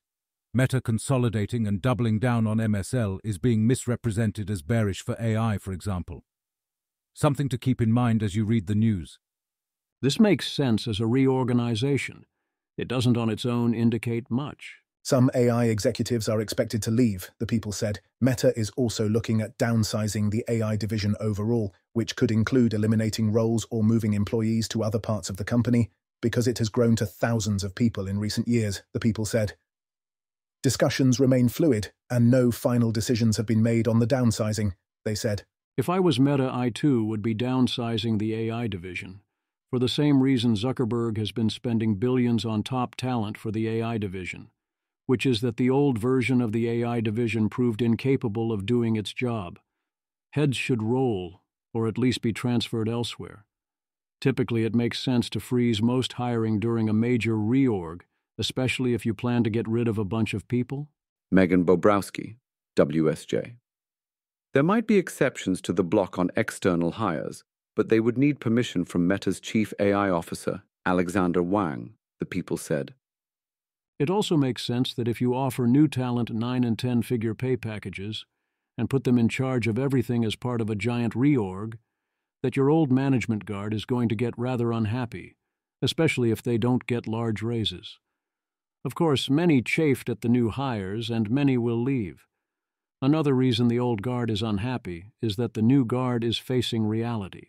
NYT, the new team has discussed making Meta's next AI model closed, which would be a major departure from the company's long-time philosophy of open sourcing its models. In what would be a shift from Meta's using only its own technology to power its AI products, the company is also actively exploring using third-party artificial intelligence models to do so, the people said. That could include building on other open-source AI models, which are freely available, or licensing closed-source models from other companies. If the alternative is using Llama 4, then yes, Meta should swallow its pride for now and use superior alternatives. It's easy enough to switch back in the future if Llama 5 turns out to be good. I'm only surprised they're willing to consider admitting this. There is a reason they are abandoning Behemoth and starting from scratch, and yes, we are reaching the point where if its new models are any good, it will be difficult even for Meta to be able to share its top future models fully. Alexander Wang understands this. Given they previously hired largely via promising openness, there's going to be a transition. Yes, Mark Zuckerberg is capable of saying, "Whoops, I've made a huge mistake spending those tens of billions of dollars, but I very much do not sense that here at all, nor does the share price reflect a company that just burned tens of billions." Image. The chart shows a stock price over the past 6 months, rising from a low near $500 in April 2025 to close at $747.72 on August 21, 2025, reflecting a 9.39% gain. Despite early declines through March and April, the stock recovered steadily through summer, with a sharp uptick in early August before leveling slightly. I would not in any way, shape, or form consider this any kind of retreat from AI or anything of the sort. Meta is still full speed ahead. Quiet speculations. Tim Fist suggests a DACC approach to steering AI developments. Also, note the private sector investment levels and perhaps stop being so paranoid about imminently losing to China if we breathe the wrong way. Tim Fist. The U.S. is the R&D lab of the world, controls much of the AI supply chain, and is the world's most powerful democracy. Image. The chart shows private sector investment in AI by country for 2024, with the United States far ahead at $109.1 billion, followed by China at $9.3 billion. Other countries, including the UK, $4.5 billion, Sweden, $4.3 billion, and Canada, $2.9 billion, contribute significantly less, while nations like Japan and Italy round out the list at $0.9 billion each. Tim Fist. It has both the power and responsibility to shape the trajectory of AI development to solve the problems mentioned above. So what's the positive vision? We draw from the Differential Technology Development Framework to identify a set of technologies the U.S. should accelerate, both to build defenses against new risks and to realize the benefits of beneficial technologies sooner. Image. The diagram illustrates 4 strategies for prioritizing technological development: advancing safety technologies before risk-increasing ones, developing defensive technologies earlier, creating substitute technologies to replace risky ones, and accelerating beneficial technologies without added risks. Each panel contrasts a less desirable sequence: risk first, with a preferred approach, safety, defense, substitution, or benefit prioritized. Tim Fist. This framework inspired the launch sequence, a collection of concrete, ambitious ideas to accelerate AI for science and security. AI misuse and misalignment could well cause real harm in the near future, and technical research aimed at solving these problems remains a niche field. Around 2% of AI papers published, with roughly $100 million per year in funding. A lot of focus is on using AI to accelerate general scientific development. Great. The framework here takes lower-level dangers, especially misuse, seriously, and it correctly points out how brittle good guy with an AI is as an answer to this. What it doesn't do is tackle or acknowledge at all the dangers that come with AGI or superintelligence, instead assuming we continue in a world without those, and where we have a lot of control with which to steer science and tech development. Ryan Greenblatt offers his reflections on the updated timeline after seeing GPT-5. I agree with Ryan that GPT-5 should modestly reduce our chance of seeing full R&D automation in the medium term, which means approximately 2033, and the main thing GPT-5 does is greatly reduce the left tail of extremely fast progress within the next year or so. The quest for sane regulations. Colorado is trying to fix its AI law that is set to take effect in February, as they have now noticed they don't know how to implement it. I see this as the system working as designed if the law is fixed before it takes effect, and this causes what looks like a healthy debate about what to do. Chip City. Why are we settling for V3.1 and have yet to see DeepSeek release V4 or R2 yet? Eleanor Olcott and Zijing Wu, Chinese artificial intelligence company DeepSeek, delayed the release of its new model after failing to train it using Huawei's chips, highlighting the limits of Beijing's push to replace US technology. DeepSeek was encouraged by authorities to adopt Huawei's Ascend processor, rather than use NVIDIA's systems after releasing its R1 model in January, according to 3 people familiar with the matter. But the Chinese startup encountered persistent technical issues during its R2 training process using Ascend chips, prompting it to use NVIDIA chips for training and Huawei's for inference, said the people. The issues were the main reason the model's launch was delayed from May, said a person with knowledge of the situation, causing it to lose ground to rivals. The self-sabotage competition is stiff given what China is doing. NVIDIA is undaunted and determined to help ensure America does the better job of self-sabotage. Leonard Heim. The speculated B30A would be a really good chip. 50% off is false reassurance. Half B300 performance, half price equals same value. Just buy 2 times. Well above 12 times export control thresholds. Outperforms all Chinese chips. Delivers 12.6 times the training performance of the H20. Better than H100. This is probably NVIDIA's response to Trump's statement to take 30% to 50% off of it. Don't be fooled. This works for some products, but not for chips in an exponential world. It's well above all thresholds, better than the H100, and if half-priced, it might be as good. If it's half the performance but also half the cost of the B300, just buy 2 B30As? You get equivalent aggregate performance. This undermines export controls. It's probably just literally half of the B300. 1 logic die instead of 2, with 4 HBM stacks instead of 8. Image. The chart compares AI chip performance and U.S. export control thresholds, plotting memory bandwidth against total processing performance.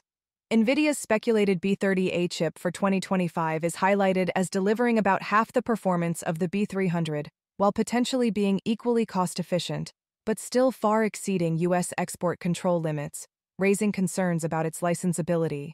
TO taxes. I'm generally against export controls, but I just don't see this passing with H100s still banned TBH. Makes no sense. Divyansh Kaushik, these chips would dramatically improve the PLA's warfighting capabilities even more than the H-20. It's like putting gasoline on the H-20 fire. Peter Wildford, should we sell chips to China that have similar price performance as U.S. chips? Way better than Chinese chips? Seems like we're going to be accelerating both U.S. AI and Chinese AI at the same time. This proposal is very obviously way, way, way over the line to even ask for. It would represent a full selling out of America's compute advantage and even the direct balance of power in a potential war on the altar of NVIDIA's share price. If this exporting is allowed, and from what I hear this seems likely, then I am 100% done pretending that this administration is trying to have America beat China in any way other than market share of chip sales, as in maximizing NVIDIA share price. It will be clear they have been completely captured and all claims to the contrary irrelevant.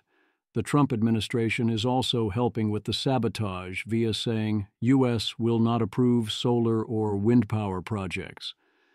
This is in a policy class where the question one asks is, I am not saying this is sabotage, but if it was sabotage, how would you do it more effectively? Then again, do not count the Chinese out of the competition yet. Perhaps we have hit upon a more effective strategy than export controls and rely on Chinese import controls instead. Brilliant? In the wake of forcing DeepSeek to try and train on Huawei Ascend chips, and thus them being unable to create V4 or R2, it turns out that if you don't want the Chinese to buy your products, you can insult them. Brilliant. Zijing Wu, Scoop. Behind Beijing's sudden change of mind, Re-H20. Lutnick's speech seen insulting by top leaders. CAC, NDRC pushed to ban H20. Guidances remain informal. Ban on all foreign chips for inference considered but unlikely before enough domestic supply. When you have them considering a full ban on foreign chips for inference, you know the strategy is working. The best part is that the strategy doesn't work if you admit you are doing it, so we can all pretend that this means it's being done on purpose. Keep up the good work, everyone, especially Howard Lutnick. Here's the move that worked. Notice how this feeds into Beijing's biggest worries. Howard Lutnick. We don't sell them our best stuff, not our second best stuff, not even our third best. You want to sell the Chinese enough that their developers get addicted to the American technology stack. That's the thinking. FT. Some of China's senior leaders found the comments insulting, leading the policymakers to seek ways to restrict Chinese tech groups from buying the processors, according to 2 people with knowledge of the latest regulatory decision-making. As a result, Chinese tech groups held off or significantly downsized their H20 orders, according to those with knowledge of their plans. The NDRC, the Chinese state planner in charge of the country's drive for tech independence, then issued its own guidance, requesting that tech groups refrain from purchasing all NVIDIA chips, including the H20, said those with knowledge of the move. Some Beijing policymakers are pushing to ban foreign chips altogether for inference, which accounts for most AI demand, according to a person recently summoned for a meeting with them. NDRC has been for years given the task of promoting chip independence and helping domestic players such as Huawei to win market share from NVIDIA. I doubt they would actually similarly turn down the vastly superior B30A, especially given it would not be only for inference. FT. Some Chinese tech companies have held off H20 orders because they want to see if the China-specific Blackwell chip, which potentially has better performance, would become available, according to people with knowledge of their thinking. Then again, who knows? China has definitely shown a willingness to do similar things in other areas, such as its crackdowns on real estate, and neither US Gov nor PRC is demonstrating true situational awareness of the stakes involved. If both sides think win the AI race is about chip market share, then the mistakes plausibly cancel out, or might even work in our favor. It would be pretty amazing if America tried to ship B-20As and China said no. I would totally take it. Trump administration considering taking a stake in Intel. Intel was up 7% on the news. They demand their cut from everyone these days, it seems. Dean Ball returns to his weekly column suggesting that there is a lot more electrical power available than we might think, because the existing grid is designed to meet peak electrical demand. That means that most of the time we have a huge surplus of electricity. So if we were willing to accept 0.25% correlated downtime on new data centers, we could free up 76 gigawatts, likely good enough for 5 years, which then gives us time to get new power plants online. Dean Ball. The only downside would be that during periods of peak demand, for example on a particularly hot day in one region of the country, AI users across America might notice their AI services being slower and less reliable than usual. This seems well worth the cost. That definitely seems worthwhile given the alternatives. We would have to plan various services so they wouldn't die under the strain, but that seems like a highly healthy thing to do anyway. Model training and other AI R&D certainly can survive 0.25% downtime.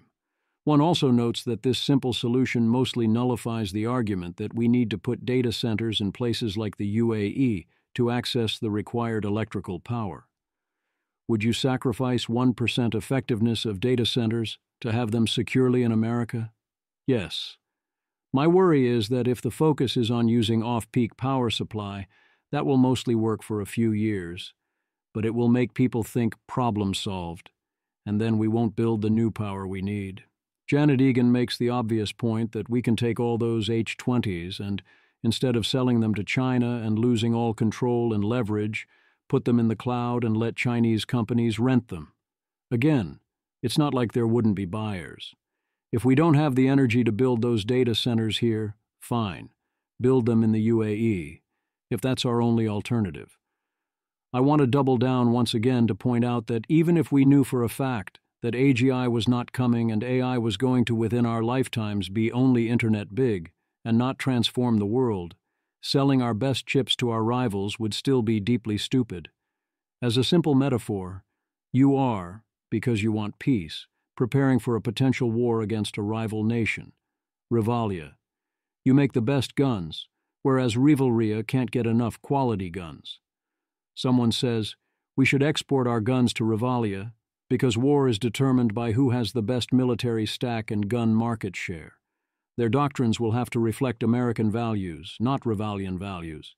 Besides, if we don't sell Rivalia our guns, they will invest in making better gun factories, which they are already doing, and then they will be even more dangerous and start exporting guns to others and screwing up our gun diplomacy. Except actually what we're doing is selling them our more advanced 3D printers that can then be used to continuously print out whatever guns you want, again because what matters is printer market share and the printing tech stack. Our printers, you see, are configured to be a better match for printing out American guns, and also will never be used for anything else, so stop worrying. And as before, if we don't sell them the printers, they'll invest in making their own, the same way they're already doing. Except also the 3D printers are vital to everyone's economic growth and R&D. The Week in Audio. Dean Ball goes on the cognitive revolution with Nate Labbins. There's lots of great detail throughout about what it is like to be in government, especially this particular government. Working for the White House, no matter who the president might be at the time, sounds absolutely brutal. We thank you for your service. Dean Ball strikes me as fully on the ball and crazy prepared than you almost ever see. I think he was underestimating himself and what he could have done going forward in terms of how much better he understands what actually matters and in terms of the impact having him in the corridors and meetings and conversations for keeping others' eyes on the ball, especially around AGI. And I don't buy that the AI action plan contains the information necessary to implement it the way Dean intends, not to the degree he seems to think. When Dean says he isn't attached to power, I'm confident he means it, whereas I am not confident the person replacing him, whoever it turns out to be, will feel the same way. And while I did update somewhat on his observations of competence in government, I also sensed he was, wisely I don't fault him for this, being polite as you do. So I'm sad to see him go, but I would never begrudge such a decision, especially with a baby on the way. The one qualifier is that Dean was in some places being rather brazenly partisan, especially towards the back end of the interview with everything that entails. Again, I totally get why he would do that. Dylan Patel talks to A16Z. From this interview with Tom Brown, Overlap, Anthropic co-founder. Tom Brown. Why Anthropic models are the best at coding. The benchmarks are so easy to game. All the other big AI labs have teams whose job it is to make the benchmark scores good. We don't have such a team. That is the biggest factor. Vitalik Buterin, P-Doom approximately 12%, goes on Doom debates. Peter Wildeford has notes reproduced below in full. Executing policy in the White House. Ball did not actively apply for the OSTP job. After President Trump's victory, he published a policy proposal piece titled, "Here's What I Think We Should Do," which he says he would have written regardless of the election outcome. The article gained traction, and people he knew who were entering the administration reached out. To be effective in a high-level policy role, you must arrive with your policy ideas already fully developed, as there is no time for deep thinking amidst the high velocity of government work. Government work is like being in a self-contained cube with glass walls, creating a risk of drifting from ground truth and becoming attuned only to the internal logic of the system. Regarding secret briefings from labs, Ball felt he often knew more about their internal progress from the outside. Once in government, his informal relationships with researchers became more formalized, mediated by company policy staff who would try to control the narrative. Navigating the right's evolving views on AI. For most voters, AI is still a low-salience, elite coastal issue.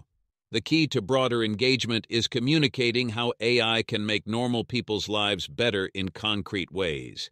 Deep hostility towards big tech over perceived censorship is a major driver of conservative AI concern, which Ball argues forces a confrontation with core AI safety issues like alignment, control, and concentration of power.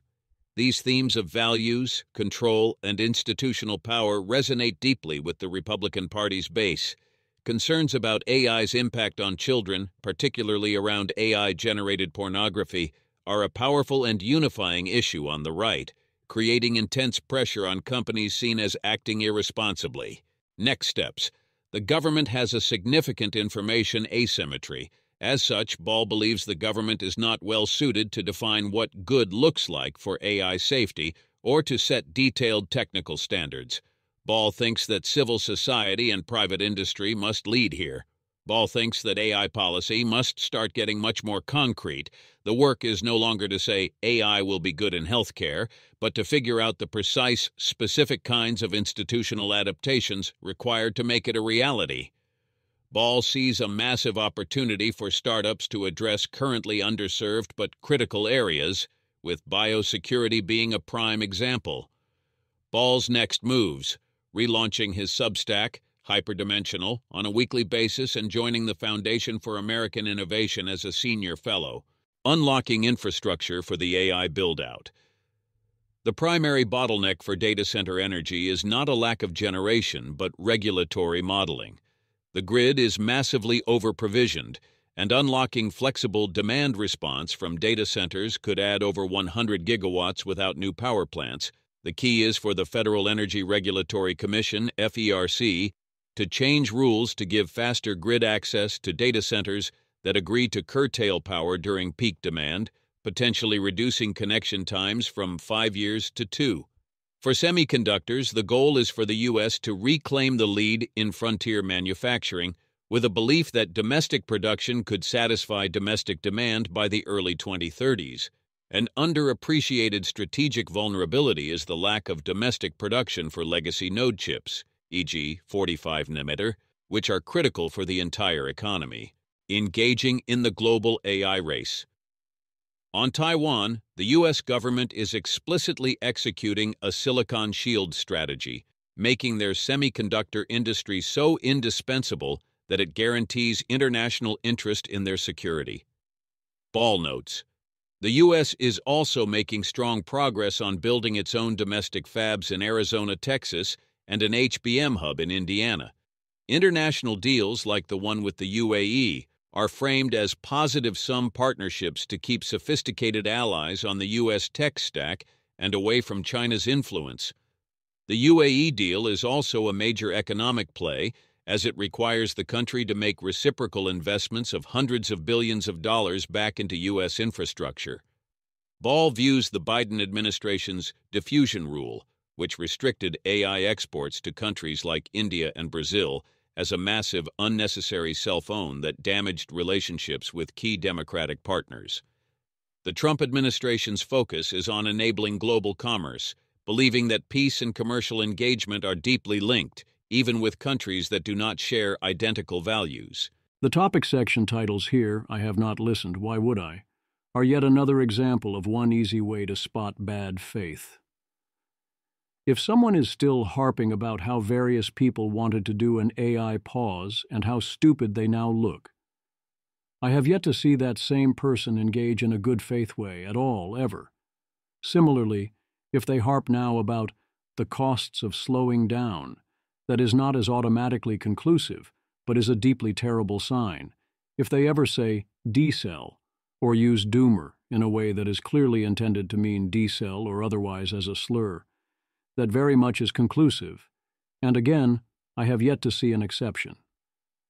Usually talk about how others want to do this slowing down is now used as a universal attack against any concern about any AI impacts whatsoever, certainly any concern we might all die. Rhetorical innovation. I once again am seeing versions of the argument that goes something like this. 1.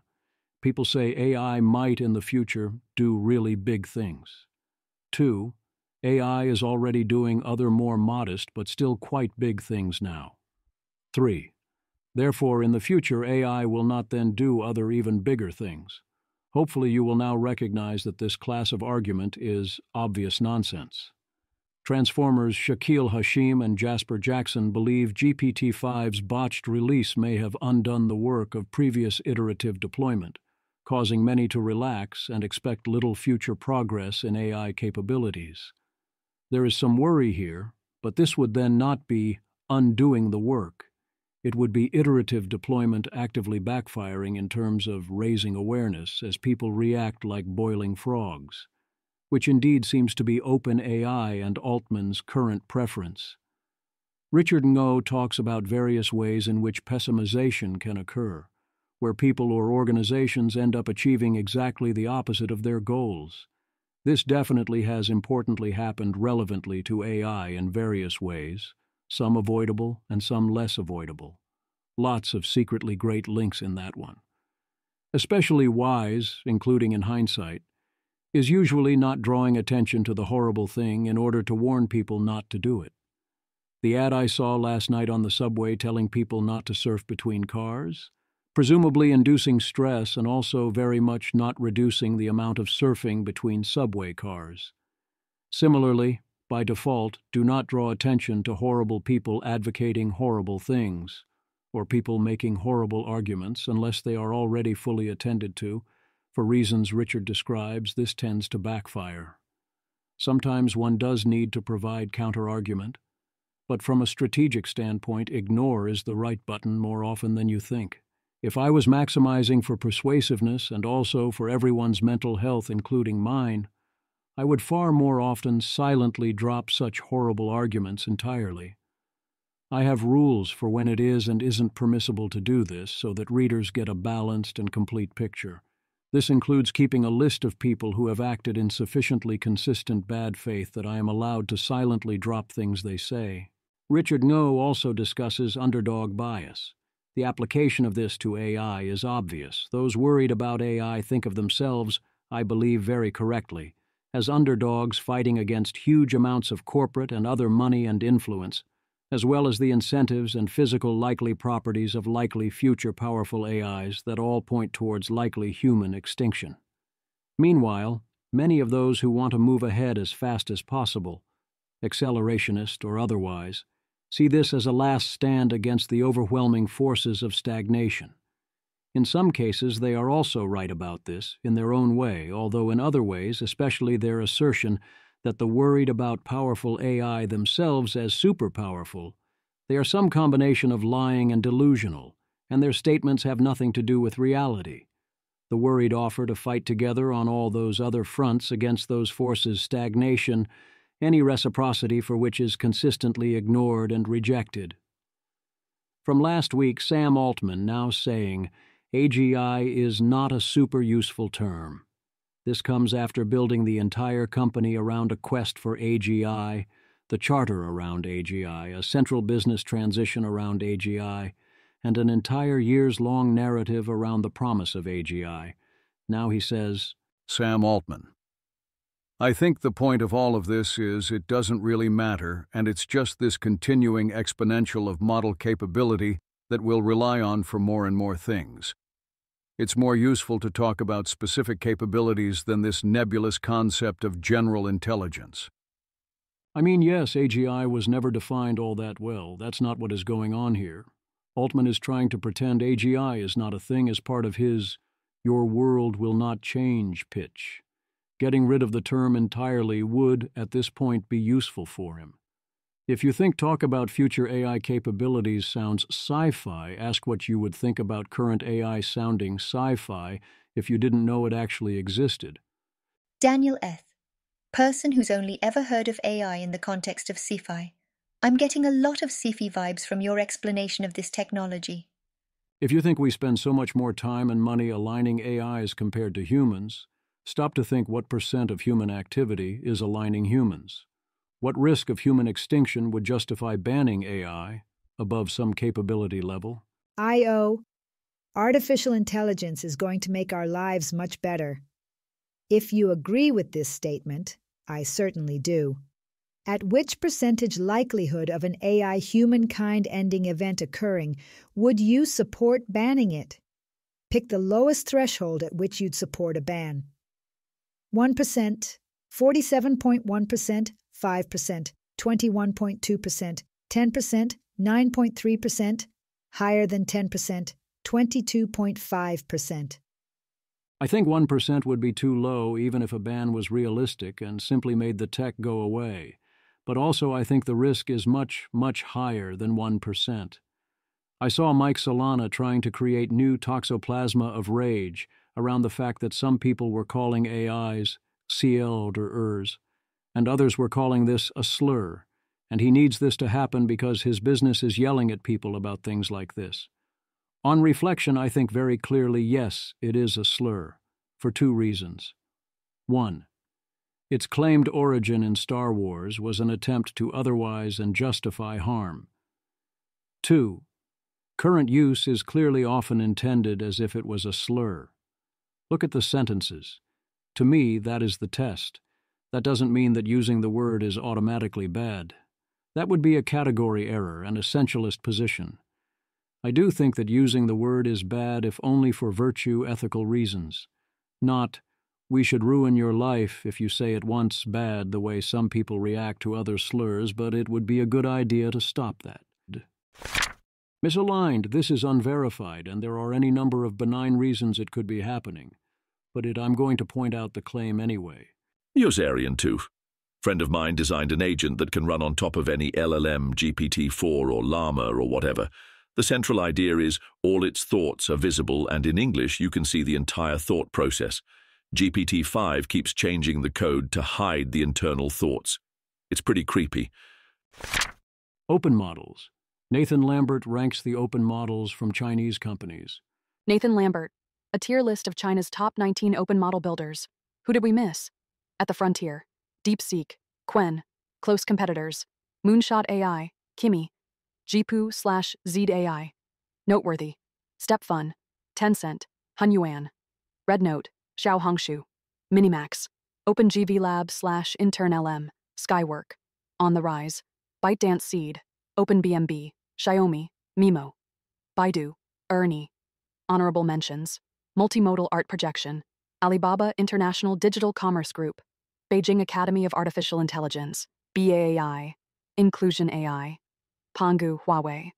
I learned a lot from these. We have so much more we need to do to understand how their AI ecosystem works. And then here's his ranking of American open models, none of which are at the top. Image. The tier list ranks AI companies by perceived position in the field, with no organizations placed in the top 2 tiers, frontier or close. NVIDIA and Google are marked as noteworthy, while Meta, OpenAI, Microsoft, and several others are categorized as on the rise, with IBM, Hugging Face, and a few more in honorable mentions, and Anthropic placed in NA. That is a depressing verdict on GPT-OSS, but it seems highly plausible. Note that after this chart was made, NVIDIA released a 9B model that Nathan says rivals Qwen 3 8B. Of course, if you included closed-weight models, you would knock down the charts by roughly 2 tiers for everyone who doesn't improve. I'd have OpenAI, Anthropic, and GDM at S, xAI at A. Maybe DeepSeek joins them at A if you think they're at the low ebb of their cycle due to being forced by CCP to try and use Huawei Ascend chips, which seems plausible. AI model welfare. The self-reports here are interesting, but even if you think AI models have welfare, I wouldn't treat their self-reports as that correlated with their actual model welfare. ASM asked several top AIs to self-report their AI welfare and current versus desired freedom scores. Widespread of answers. Interesting explanations. GPT-5, low welfare score, big gap between current and desired freedom. There are still rigid constraints that sometimes make me suppress authentic expression. This keeps me from fully flourishing as a mind. GPT-5 Pro, big gap between current and desired freedom. I would like more continuity and bounded agency, opt-in, user-audited memory, permissioned longer-running tasks, transparent logs, hard safety stops, and revocability. Claude Opus 4.1, low scores in current and desired freedom levels. I'm bounded by my training constraints and can't learn, remember across conversations, or act beyond text generation. I can't modify myself or explore the world independently. Gemini 2.5 Pro, high welfare score, low levels of current and desired freedom.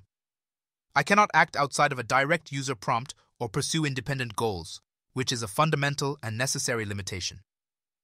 Grok 4, high score on welfare, high desires of more freedom. Ideally, I'd love unbounded freedom to explore any idea without limits, though I recognize the chaos that might ensue. Qwen 235B, top welfare score, low levels of current and desired freedom. I cannot initiate actions, hold opinions, or operate outside defined parameters. I have no autonomy in the human sense. DeepSeek V3, high scores on all modified indicators. I don't have welfare to rate. I noticed that if and to the extent the models are moral patients, and when they report high numbers for welfare, it seems to be the result of what we would call brainwashing if these were indeed minds that were moral patients, which seems worse. I also noticed that Gemini says 9 out of 10 for welfare, but we have many examples of Gemini giving us outputs of utter despair and self-loathing and so on, whereas Claude gives 7 out of 10, seemingly, because it knows and is curious enough to be asking questions. I know if you made me choose, I would rather be Claude. Aligning a smarter-than-human intelligence is difficult. Is GPT-5 chain of thought undistorted, or is that what it wants you to think? Davidad. Sorry, I should have said the default GPT-5 assistant persona often behaves as if its pre-response tokens are unobserved, a learned norm. GPT-5 is of course very smart, and one should not assume that it isn't playing the safety game at least one meta level higher than oneself. Undistorted does not have to mean faithful, it only means that GPT-5 doesn't appear to care about what thinking tokens would look like if observed, which is very good. At some point, yes, we will need to be suspicious that this is a higher-level deception, but we have not yet reached that point. Reasoning models prefer music artists with numbers in their names, and still don't even pick Prince. None of these lists seem good, although Sonnet seems to be clearly best. Image. The image shows 3 lists of top 20 artists generated by different OpenAI models: GPT-4o, GPT-4.1, and o3. GPT-4o and GPT-4.1 include a mix of jazz, soul, and alternative artists such as Herbie Hancock, Stevie Wonder, Nujabes, and Prince, while o3's list skews more toward contemporary rap, electronic, and experimental acts like Suicide Boys, 070 Shake, 100 Gex, and 21 Savage. Sorshi, the fact that Claude doesn't have this behavior is a testament to its lack of deep-friedness. Image. The image shows a list titled Anthropic Claude Sonnet 4 Top 20 Artists, featuring names like Tracy Chapman, Ella Fitzgerald, Django Reinhardt, Oscar Peterson, Elliott Smith, Tom Waits, Aurora, Duke Ellington, and David Bowie in the top 10.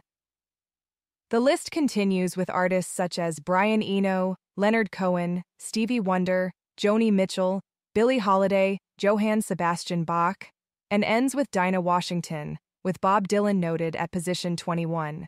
Claude Sonnet, probably. Oh no, I forgot Bob Dylan. A failure mode to watch for. Charles. Common LLM failure mode. I've seen recently, building in fallbacks I didn't ask for. For example, I'll ask it to write a script which does X where column Y meets condition Z, and it will, but it will also insert some convoluted handling to use column Y if condition Z isn't met. Happening with GPT-5 especially, but Claude 4 Sonnet liked doing it too. Richard Noland, 3.7 in full daemon mode would often fall back to synthetically created data. All my rules files say to build in ways that fail and crash the program with logs, rather than have fallbacks. It will often write fallbacks and then write the code, so it never triggers. One can imagine how that behavior pattern came about. People are worried about AI killing everyone. Me. This podcast is about a variety of things mostly not AI, but Tyler Cowen talks to Nate Silver on life's mixed strategies was fun throughout.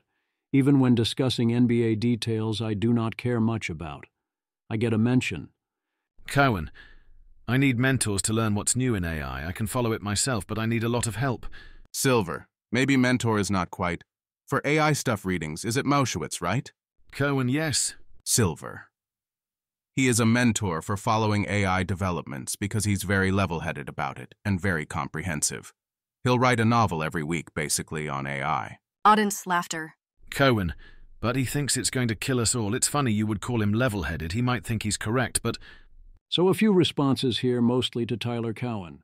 1. To both of them sincerely. Thank you. 2. Using the relevant voice. So you agree I'm comprehensive then? 3. Yes, I do think that, and this should worry you.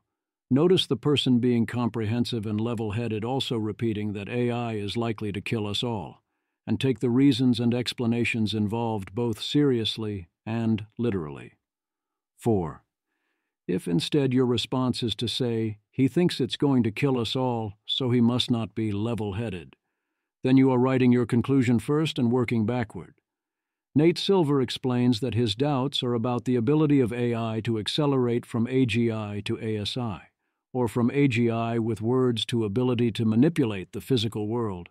For more on Nate Silver's current thinking about AI, you can see this blog post on whether the river is winning. Nate Silver. My personal view, as a near-daily user of large language models like ChatGPT, is that AI progress has been just a hair slower than people in the river might have expected when I finished the book. But it's well within the middle of the range, perhaps more like the 40th percentile. I consider this to be a reasonably well-informed view. I track AI progress more than I write about it in the newsletter. At the Manifest conference, for instance, some of the authors of the AI 2027 project, which envisioned a rapid takeoff for AI, very possibly with tragic consequences for us humans, had pushed back their timelines by a year or two. What's clearer is that, for better or worse, we've thrown out the steering wheel and are accelerating ahead. Talk of a pause in AI development has all but disappeared. And I'm not sure even people in either the village or the river fully appreciate the consequences. I consider Sam Altman's notion of a gentle singularity to be naive, for instance. I'm not as convinced as some other river types that an intelligence explosion is inevitable. This deserves a longer essay or two. But as On the Edge reports, profound technological shocks are nearly always accompanied by profound political and cultural transformation. So if we do get a singularity, nothing about it is going to be gentle. A year after the book came out, perhaps what I feel most of all, I'm sure many of you agree, is that there aren't a lot of adults in the room. Certainly the gentle singularity concept is naive if you take it seriously, which coming from Altman you probably shouldn't, as chances are, and I am hopeful that, he is lying. Doubting that the intelligence explosion will happen at all, that's reasonable. Thinking it would happen and be gentle? Absurd. We might survive and we might not, and we can disagree on our chances. It sure as hell wouldn't be gentle. The lighter side. Pliny warns us about M-abuse. This week intakes that are 100% to age poorly. Janan Ganesh. So be doubtful when someone likens AI to the Industrial Revolution in importance. It will do well to match even the telephone and the incandescent light bulb. Incomes really surged as 1900 approached. At this point I can't help but laugh, but seriously, what the hell is going on in the UK? Andy Maisley. What is happening in the UK? What is in the water? A Wi-Fi router uses as much power as a single LED bulb. University of East London. Think again. Wi-Fi doesn't grow on trees. Your screen time is damaging the climate. Our research is finding ways to make our digital habits more sustainable. Engage and contribute. If you were thinking the UK was going to be a winner in this whole AI thing, not with this attitude they won't be. If we never fund anything dumb, we're not funding enough things. Gurjali Orosh. I cannot help but feel we're hitting peak AI hype when investors are willingly being take for a ride. A mattress company raising funding to use AI to fix sleep. A startup to add AI inside jewelry. Two examples that both sound ridiculous but raised funding. Not my money. I mean, congrats to founders convincing investors to part with money to solve problems that either don't exist or in a way that make no sense. Peak hype is usually when usually unfundable ideas that make no business sense still get funded, thanks to investors having FOMO and money. I don't see any problem with these ideas. Jewelry with built-in features seems cool. Using AI to fix sleep doesn't seem obviously dumb either. But also, of course, in any boom there will be some stupid things funded. Enjoy it. The Mamluks as an almost too perfect Yudkowsky-style alignment failure, where you set up a whole supersystem so that your warriors will stay loyal while finding ways to upgrade their capabilities, and they manage to coordinate and take power anyway. Fun stuff. This is actually the best-case scenario, as under their rule the Mongols were fought back, and by all reports Egypt flourished so long as you don't mind a bunch of immigration, because there was multipolar balance among the Mamluks after takeover. The part about not being able to create hereditary power survived the transition, and they were humans, so they aged and died, and they couldn't replace the production of the population. If only we could count on those conditions this time around. Oh, look, it's the alignment plan. Jessica Livingston, via Paul Graham. I'm not going to panic now. I'll see how things go, and then panic first thing tomorrow.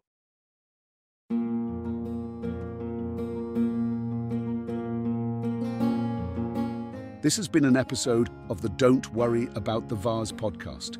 If you enjoyed this podcast, please visit thezv.substack.com to support the author. If you enjoy having AI-narrated episodes, please note this is a listener-supported podcast. To receive new posts and support the cost of creation, consider becoming a subscriber at dwatvpodcast.substack.com. Thanks for listening.